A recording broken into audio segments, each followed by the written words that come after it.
I'm Yasmeen Hassan. Listen, I feel like I'm always saying I'm cold, but this weekend it was beautiful out there. The city was nice and quiet and white, and it's beautiful out there right now, Tammy, at least from inside.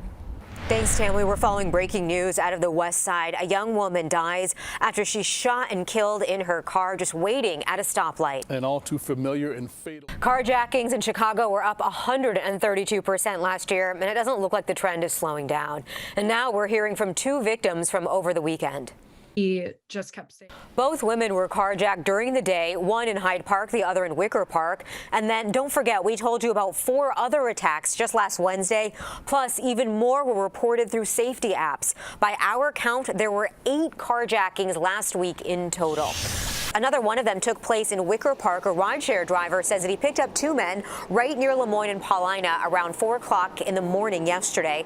They forced him out of his 2015 Audi A6, and then they took off in it. Now some victims are reaching out to aldermen. They want to know what's being done, not just about these carjackings, but about the systematic issues behind them. We also reached out. None of our requests have been returned. And developing this morning, Chicago police are searching for a 19-year-old last seen at O'Hare Airport. Corbin Acker flew from Kansas to O'Hare, and then he was supposed to get on a connecting flight to Tennessee, but he never got on that second flight. Surveillance video shows him walking around the limo taxi area between Terminal 2, Terminal 3, right there. If you have any information, please call police. It is one of the most downloaded banking apps of 2020, but social media complaints point to problems with scammers. So the app itself is called Chime, and this morning we're hearing from a man in Mount Prospect who's dealing with the problem. Morning Insider Lauren Victory is sharing his warning. Good questions there, and CBS 2 did reach out to Chime. We want to know if it's investigating these security issues. The company wouldn't give us any specifics, but did confirm it's aware of rising fraud in the banking industry in general. For more stories like this one, download our new app and look for the section called Morning Insiders.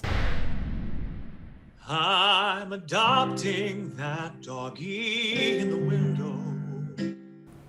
That's Josh Groban kicking off one of the very first inaugural events for President-elect Joe Biden. This is the inauguration for the soon-to-be first dog. Major is going to be the first rescue dog in the White House, and then people have been sending in photos of their rescue dogs to show their support for this. This entire event also raised money for the Delaware Humane Society. Not just that, take a look. This is a photo that the President-elect's granddaughter tweeted.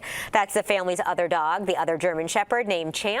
He was adopted just after the 2008 election. And I love this encouraging don't shop, adopt. And I'm sure our friends over at Posh Chicago will agree with that. Absolutely. The president-elect, soon-to-be president, setting the tone for that.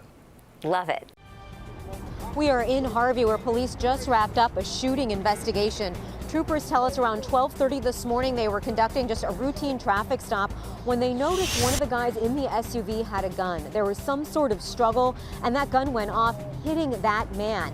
Now, after the gun went off, the SUV kept on rolling, hitting at least 1 trooper and then crashing into a bus shelter. Now, we do know that 2 troopers had to be rushed to the hospital along with the man who was shot. That man ultimately did not survive. Both troopers have minor injuries this morning. They are expected to be okay.